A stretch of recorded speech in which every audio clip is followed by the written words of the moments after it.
This is week 5.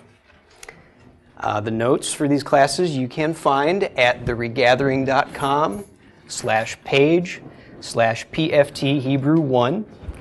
That'll give you links to notes from this class and all past classes. You can also find recordings of past classes on YouTube at the Passion for Truth video channel of YouTube. So just search on there for Hebrew class and you'll find it. There's also lots of other great videos on there. This is week 5.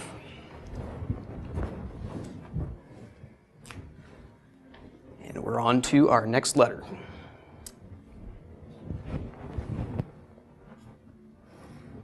Okay, this is a nun.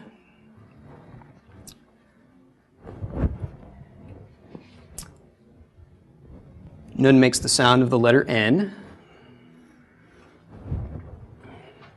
So I'll give you the name up here too. Okay, numerical value of nun is 50.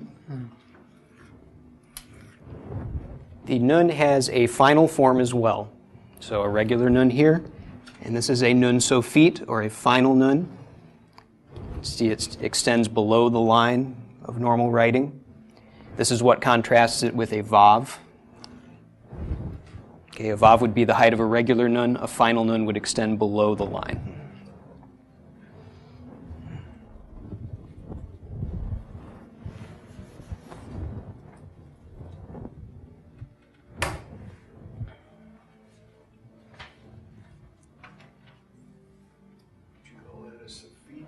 Nun sofit, yes. Sofit would be Hebrew for final. So, yeah, nun sofit, or final nun. So at the end of a word, you write a nun like this. In any other place in a word, it's written like this. In Paleo Hebrew, the nun looks something like that. Of course, there's different variations.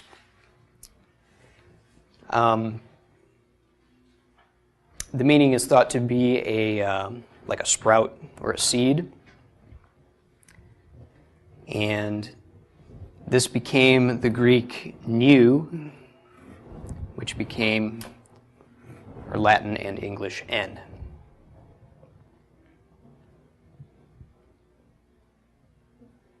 So, just like in Hebrew, we've got Yud, Kaf, Lamed, Mem, Nun. That corresponds to our J, K, L, M, N in English. Or iota, kappa, lambda, mu, nu in Greek. Okay? Any questions about the nun?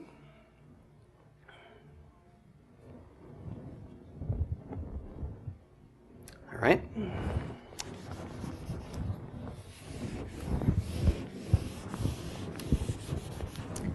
Our next letter is Samech.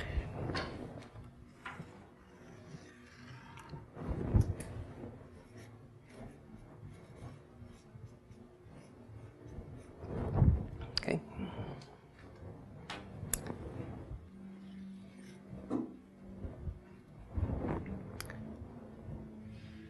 Samech makes the sound of the letter S.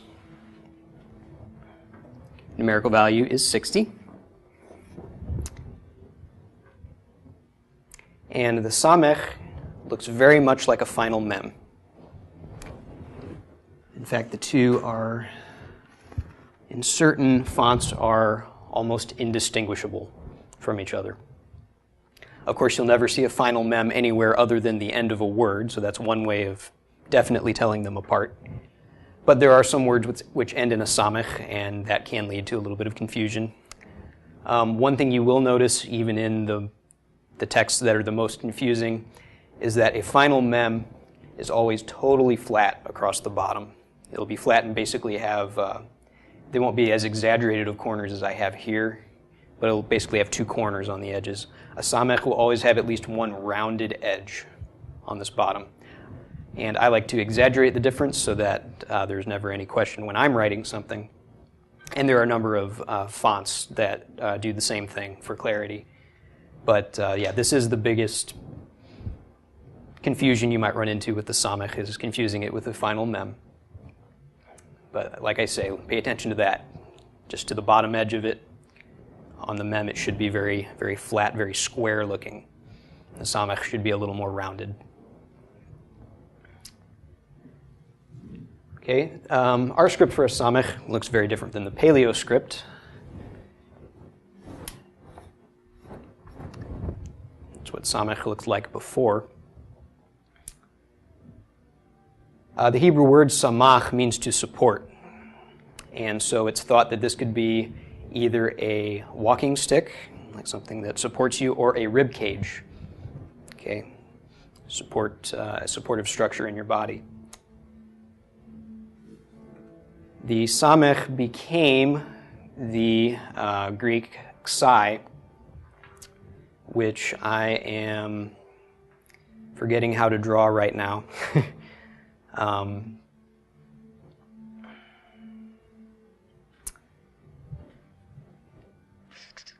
I believe, yes, thank you. Okay, yes. Thank you very much. Sorry, I had my first child on Monday, so I'm a little bit sleep deprived. I didn't have the child, my wife did, but it hasn't assisted my sleep any either, although she's definitely taken the brunt of it. So, but she's doing well, and my daughter's doing well too. So, but anyway, so I apologize for my lack of wits today, but anyway, a Greek xai looks like this.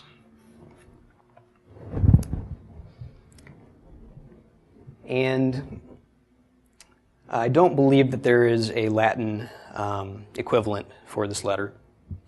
You could maybe creatively kind of make that into an S, but I actually think that the S came from the sigma, which is a different Greek letter. So I don't believe this has an English equivalent, but either S or X is a possibility.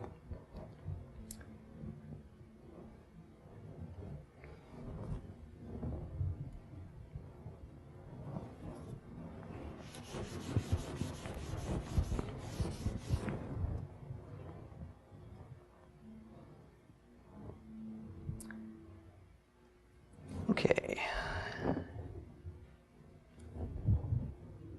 Now if I introduce a new vowel, this represents any letter. And this vowel is two dots side by side underneath the letter. Okay. This vowel is called a tsera. And I don't believe that there is a correct English spelling of that. But the tsera makes the sound of long A, which you could write as A-Y, A.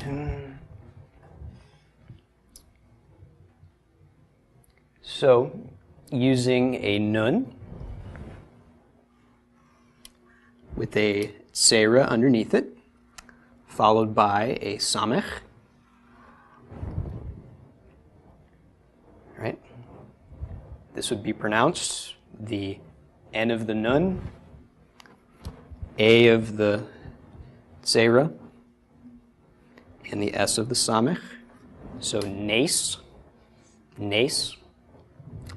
And nes is a miracle.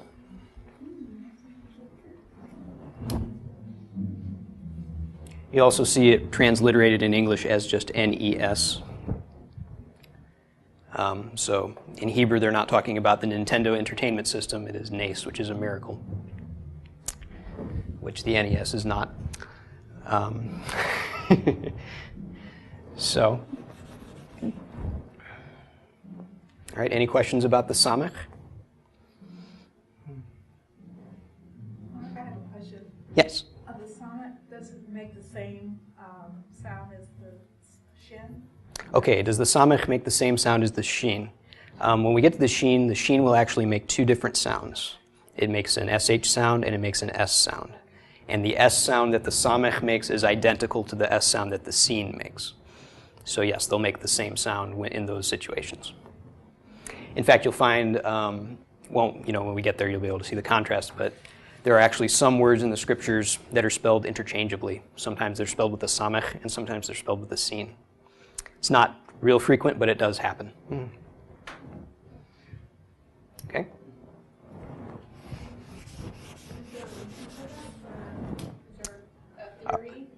My theory is that the scribe misspelled it. And of course, but when all you have is the scriptures, you don't know which scribe misspelled it. So certain spellings are very standardized. So, certain things, it's like it's always a sin or it's always a samech. But there are a few words where you'll see it both ways. And I chalk that up to just being a misspelling, but maybe there's something deeper to it. I don't know.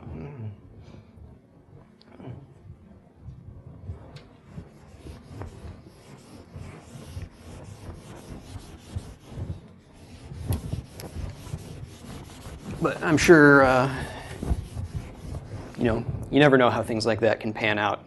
In the future, you may find somebody spelling our president's name Barrack when it's actually only one R. And, there should be enough official documentation for people to realize how it's actually spelled, but I'm sure it's happened enough that a historian looking back would be a little confused at first. Well, which one is it? Or are they interchangeable?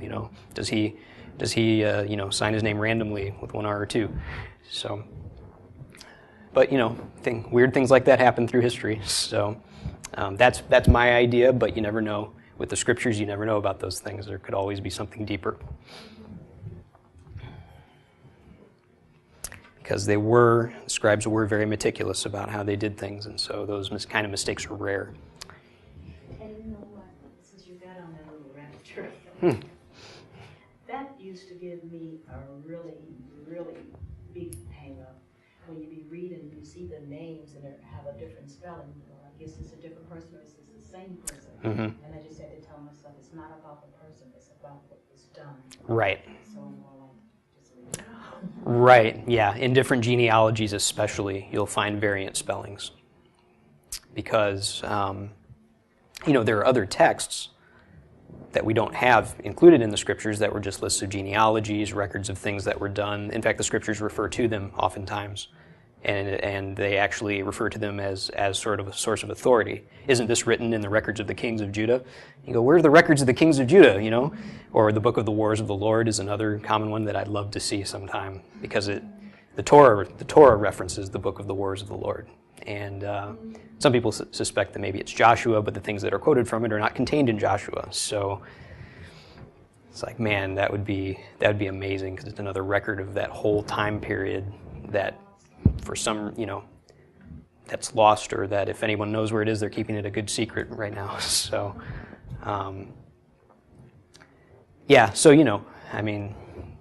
going between texts and, sometimes I'm sure people would be doing things off memory, writing things off memory rather than copying directly from a text.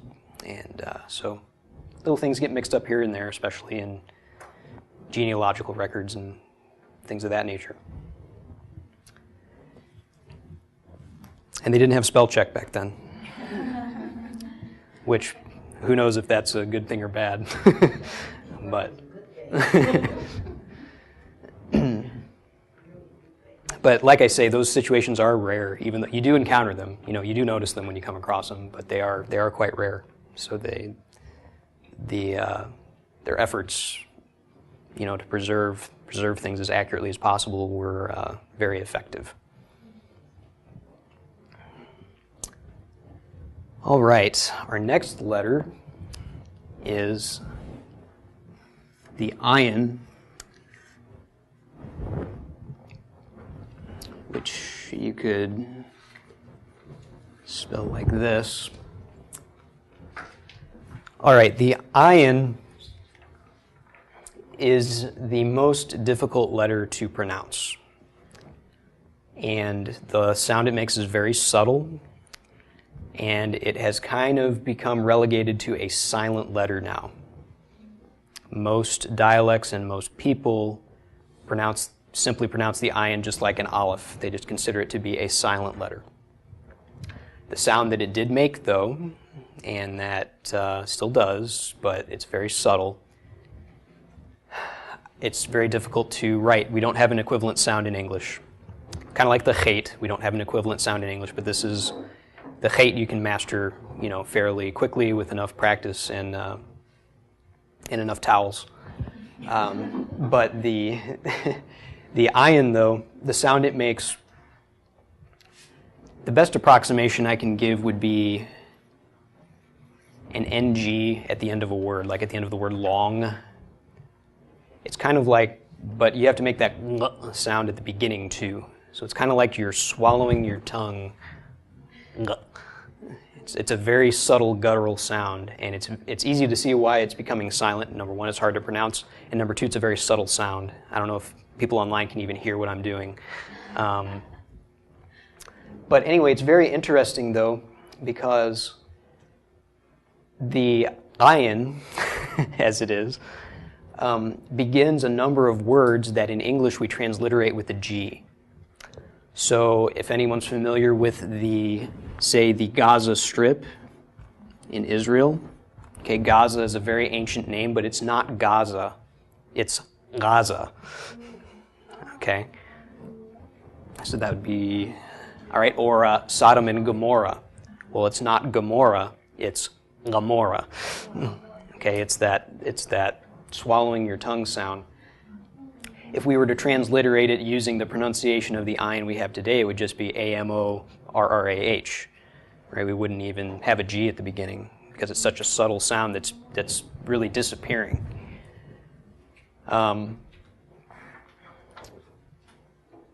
Also, just a little side note, Yeshua, that name ends in an ayin. So there's actually a subtle sound at the end of the name. So it's Yeshua, except I'm belaboring it a little bit. If you're used to saying it, then all the time it just kind of comes right out. But anyway, so it won't bother me a bit if you pronounce the ayin as just like the aleph, because that's what everybody else is doing. But I think it is good to know that the sound was original, because it tells you about things like Gaza. So then when you read the scriptures, you go, why are they spelling this with a G when it starts with an ayin? Well, that's why. Because the sound originally was sort of a third, a quarter of a G, however you would describe that sound. I do like preserving the ending, the guttural sound at the end of words, only for the sake of one word in particular, because it sounds just like an English word that means exactly the same thing when you do that. We'll get to that when we get to the resh. And I'll point that out. But anyway, if you want to consider it silent and don't want to try to master that sound, I will not hold that against you. If you do want to try to master that sound, good luck. I'm still working on it. So yes, the ayin is a mostly silent letter. Numerical value is 70. And in Paleo-Hebrew, the ayin looks something like that. Or sometimes you'll see it as just a round figure. The Hebrew word ayin means an eye, as in the eyes you see with. And so that is a picture of an eye. And interestingly, the ayin became the Greek omicron and the English O. And because its sound is so subtle, it usually sounds mostly like the vowel that's attached to it. So that's why it turned into a vowel in the Greek and in the English.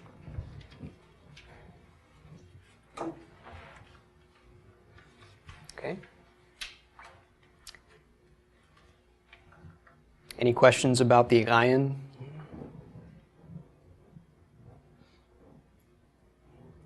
Okay. I was going to ask about the backtrack about the sonic real fast. Okay. How come sometimes I see it written as a circle? It just kind of, it doesn't really matter, I guess, how it's written, but sometimes people just do it as a circle. Okay, so the question is, why is the samech sometimes written as just a circle? In cursive Hebrew, the samech is just written as a circle. There's a whole other script of Hebrew which is cursive, which is much faster to write than, well, for example, the aleph. You know, if you were to write, I mean, I write just a stick aleph like this, but if you were to write an aleph in a more proper-looking form, it would be something like this.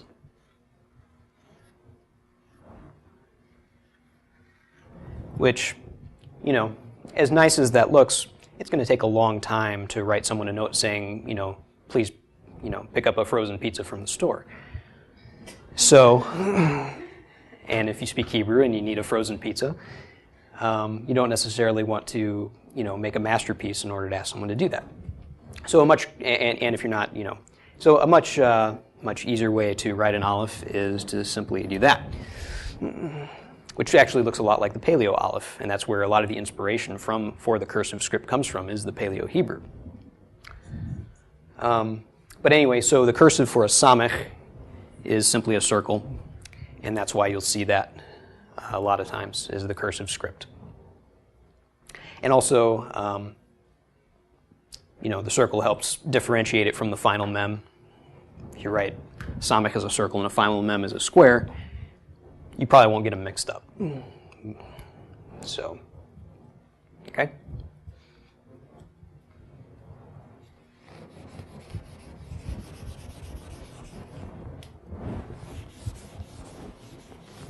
And actually, I'll give you, go ahead and give you a word using the ayin. If you have an ayin with a patach, followed by a yod, with a chirik, followed by a final nun. Okay, this is pronounced dayin. And it means an eye. Okay, it's the name of the letter, and it means an eye. Pronounced exactly the same as the name of the letter.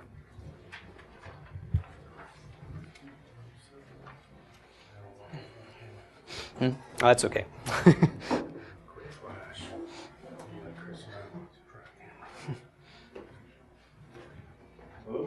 Hey, come on in.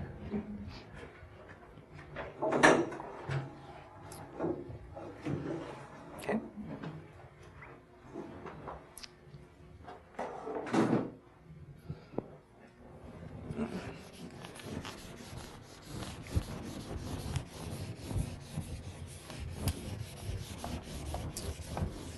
All right. Our next letter is the pei.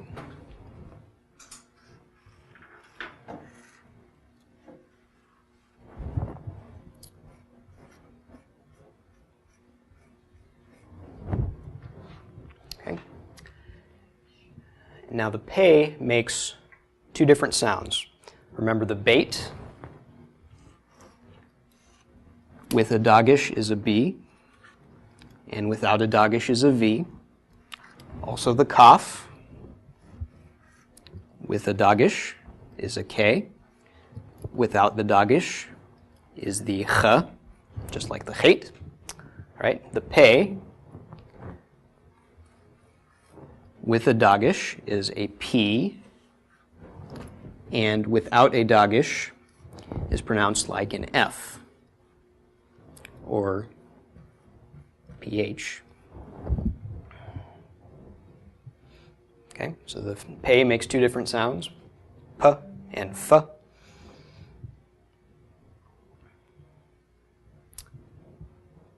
And the pei also has a final form. Okay, so pei sophit looks like this. I'm exaggerating the length, but it does extend below the line, just like the final nun and just like the final kaf. Anytime you find a pei sophit, a final pei, it will always be pronounced as an F because it will never take a dagish. Okay.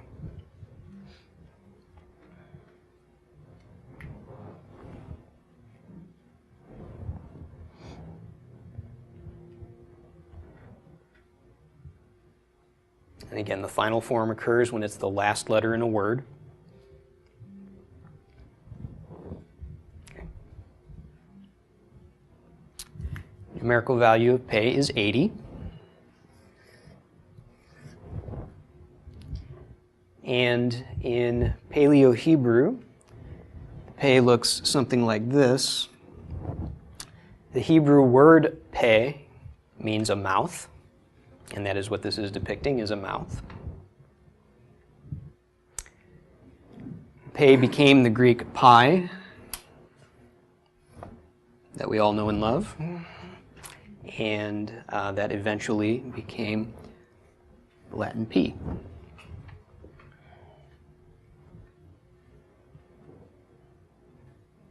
Any questions about the pei?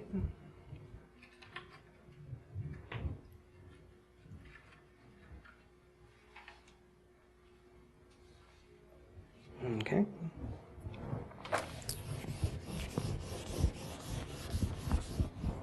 And a good pei word is the name of the letter itself.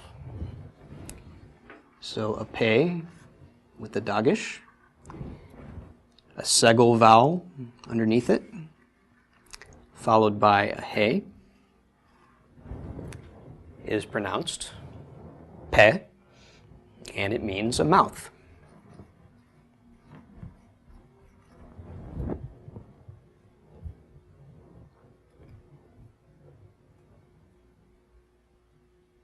Okay.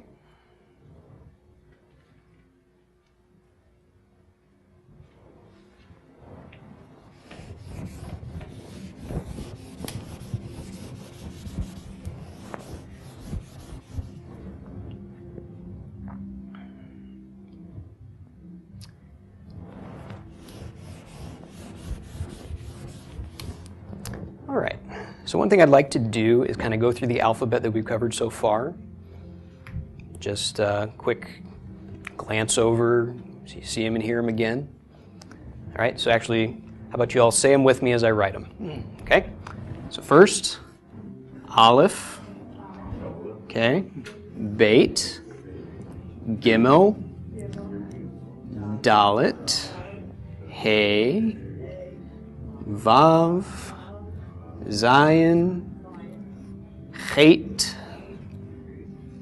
Tate, Yod, Kaf, Lamed, Mem, Nun, Samech,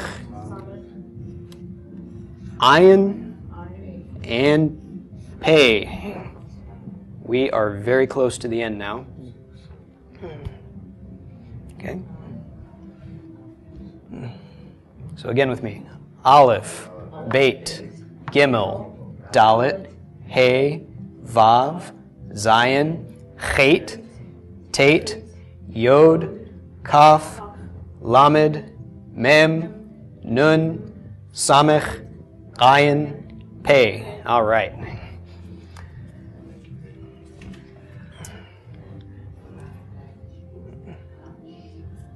Okay, and so far, you've got the beit that makes a different sound with a dagesh and without a dagesh. We've got the kaf that does the same thing. The kaf also has a final form. Okay. The mem has a final form. The nun has a final form. And the pei makes a different sound with or without a dagesh and has a final form. Okay. So we only have one more letter that has a final form, and we are out of letters that change pronunciation with and without the dagesh. So the most complicated stuff is behind us now. And the letters that are most difficult to pronounce, we've covered both of them, chet and ayin. Okay, so we're in the home stretch for the alphabet.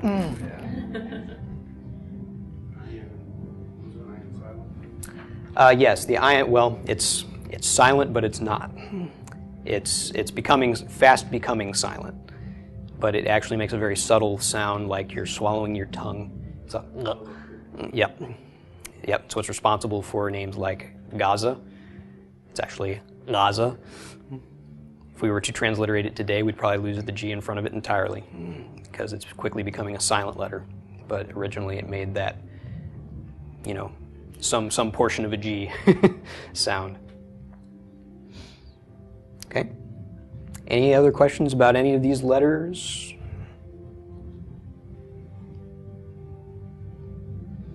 Okay.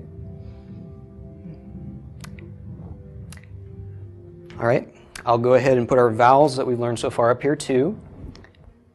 And it's not so important you know the names as you know the sounds. So I'm not going to ask the name. I'll say the name, but what I want you guys to do is tell me what sound these vowel symbols make. So this is a comets. Ah, right? Okay. This is a patach. Ah, right? Just like the comets in our dialect. All right. This is a chirik. Right? Short I, like in bit. Okay. A chirik followed by a yod is E, long E. Okay. Upside down pyramid of dots is a segol, and that makes short E, right? A tsera, okay, is A, long A, right? Okay. A cholam, above and to the left of a letter, single dot, is O, long O, that's right. Okay. A cholam with a vav is O, still long O. The vav assimilates into the sound of the vowel. And our last one, a vav with a dot in the middle, is not a dagish, but a shuruk. It makes oo, right, long U or OO. Okay? Any questions about the vowels?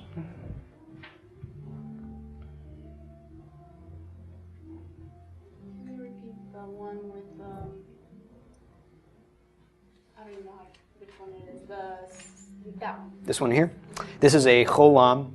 Either way, it's a cholam, okay, with or without the vav, and it makes a long O sound either way.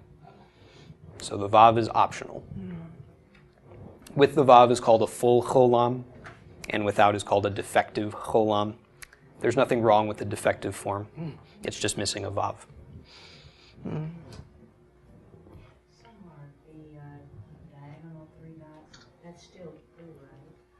The diagonal three, okay, and this is, we'll cover this again later, but this is called a kubutz, or a kibbutz, I'm sorry. I keep calling it a kubutz because I want the first vowel to be right, but it is actually a kibbutz. Kibbutz makes a short U, as in put, okay?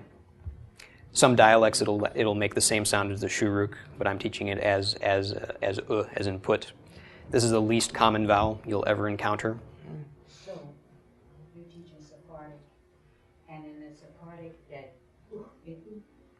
Yes. Are not the same. They are different. Yes. Yeah, this is as in put, and this is as in moon. So this is a longer vowel than this.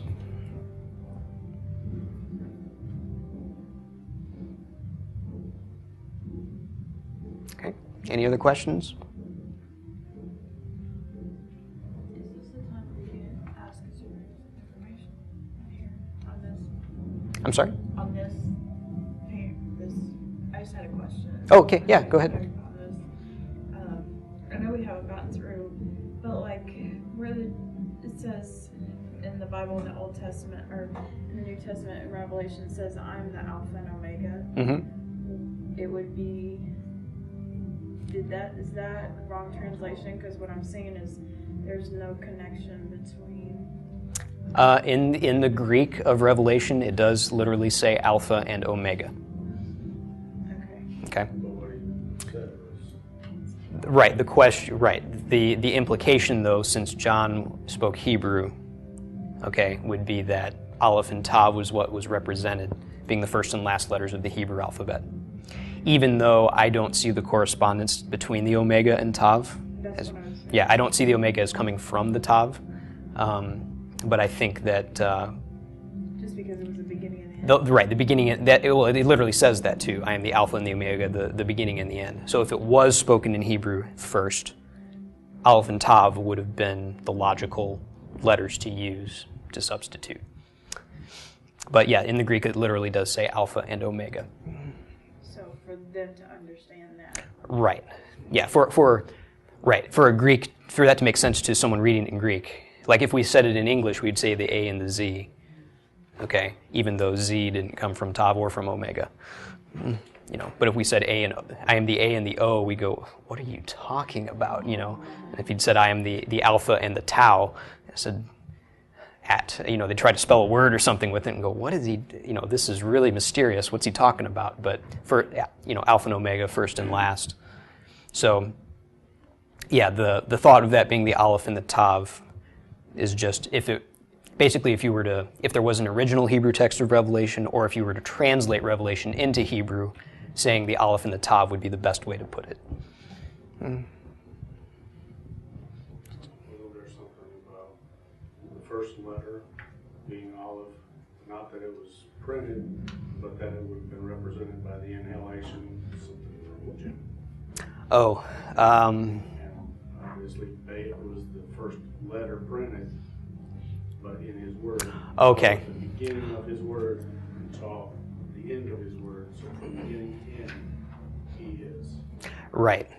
Yeah, there's a lot of interesting things with Aleph and Tav. In fact, when you get into a little bit of Hebrew grammar. I think it had more to do with Torah than just the alphabet. Right. Yeah, the Torah doesn't begin with an Aleph, it begins with a Bet, Bereshit, first word of the Torah. It doesn't end with a Tav, though, it ends with a Lamed. Yeah, so there's thoughts on why it begins with a Bet as opposed to an Aleph, and there's all kinds of neat little things people talk about with that. But yeah, Aleph Tav itself does spell a letter. Does spell a word. But it's a word that, it spells two words actually. There's et, which is a preposition that means with, but then there's et, which is untranslatable. Yes, it's the direct object preposition. And this Aleph Tav appears everywhere in the scriptures, and it's essentially a grammatical tool, since Hebrew doesn't. Right. If we translate it. Right. Yeah, it's a grammatical tool, since Hebrew has no. In English, we rely on word order to construct the meaning of our sentence. So when we say the dog chased the cat, the reason we know it's the dog doing the chasing and the cat being chased is because dog appears before cat in the sentence. The dog chased the cat. In Hebrew, you could have those words in any order. Chased the dog, the cat, chased the cat, the dog chased the cat chased the dog. Okay. Knowing which word is the subject and which is the object, okay, which is doing the chasing and which is being chased, is determined by which word the et appears in front of. So it's extremely important to clarity of translation, okay, especially when you get into certain laws. Is the convict inflicting punishment on the judge or the other way around? It's kind of important to know which way that goes. Right. Yeah, who's chasing who, who's doing what. It's very important in Genesis 1:1 to know that God created the heavens and the earth, that Elohim created the heavens and the earth, and not the other way around. Without that et, it could be translated either way, which would lead to even more denominations of Judaism and Christianity. So, yes, extremely important word, this. And a lot of people have found ways of tying the meaning of that word to the Messiah. Since in Revelation he says, I am the Alpha and the Omega, which you could call the Aleph and the Tav. So then he just said beginning and end, and the Greek said Alpha and Omega. could be. Yeah, in the verse it says, I am the Alpha and the Omega, the beginning and the end. So, right. And so it seems that the letters were stated, and if it was in fact Aleph and Tav, then there's all kinds of, go through the scriptures and you can find this Aleph Tav all over the place. So anyway, there's a lot of interesting stuff with that, but it does serve a very very concrete grammatical purpose as well as any symbolic or deeper implications. So, okay. So that brings order to it otherwise. Pretty Yes. Yes. words. Right. Yeah. Yes. This Aleph Tav word does bring order to sentences. Yeah. There's other languages that do it in other ways. Like Latin uses case endings at the end of words to indicate the subject and the object of the sentence. Latin's the same way as Hebrew, that the words can be in any order in a sentence, but they put different endings at the end of words to indicate what's doing the acting and what's being acted upon. Hebrew doesn't do that. It doesn't have case endings, but it has this et, and there's other tools they use to determine sentence structure. But yeah, order is not so much a part of it. What the order does do in Hebrew is gives emphasis. So whichever word appears at the beginning of a sentence, that word is the word that's sort of emphasized in the sentence. So we do the same thing with voice inflection in English. Okay, the dog chased the cat. By emphasizing cat, we're indicating the dog chased the cat instead of the mouse or the little kid or whatever the case may be. But the dog chased the cat is emphasizing dog. Okay, the dog chased the cat is emphasizing that he chased the cat and didn't play with it or something. Okay, so Hebrew does that in writing by putting that word first. So it's more like where we have punctuations. Right. It'd be like us italicizing a word or online putting it in all caps, I guess. Although some people do that all the time anyway. But yeah, so that's kind of their because Hebrew has no capital letters and ancient Hebrew has no punctuation. They do punctuate things today because Are they similar? their punctuation marks, yeah, they're identical to English punctuation marks now. Modern Hebrew does that because it adds some clarity. And now you won't find, at least I haven't seen, like a Torah scroll or anything like that with punctuation marks in it. Part of that's because there's some places where it's not totally clear where a comma or a period would be. But paragraphs are pretty well defined, though. Just, context tells you a lot. So that's actually kind of how one of the functions of verses, when they started numbering chapters and verses, was to give you places to break the thought. So, any other questions? I was going to ask about, I got this alphabet thing a while back, but I know that I noticed hers. She's got the 1, 2, 3 on that, the very bottom of the Paleo Hebrew. Mm-hmm. I didn't know, if it's still, 1, 2, 3, 1, 2, 3, 4, 5, 6, 7, 8, 9. Yeah, those, I will talk about those when I get to those letters, and that'll be all clear at that point. Yeah, those are, I've drawn lines on that chart, which I need to upload online. So people online, as of right now, don't know what I'm talking about, but eventually this same chart with the entire alphabet will be here. You'll find it here. I need to upload it. But yeah, at the bottom of that chart, I've got Greek letters and their Paleo-Hebrew equivalent. So I've connected the Paleo-Hebrew ones with the Greek by lines, and then I've got numbers next to letters that indicate ideas that one letter could be related to another, but since they appear out of sequence, it's hard to make that claim confidently. So it's just a guess. But anyway, if those do in fact correspond, then there's only 2 Greek letters that don't have a corresponding Paleo-Hebrew letter. There's 24 Greek letters and 22 Hebrew. Because I'm looking at saying that there's 4, 5. Are these not? Yeah, if you match the numbers on top with the numbers on bottom, those are possible those, links. okay. And that'll make a little more sense once I go through more of those letters. But okay, any other questions?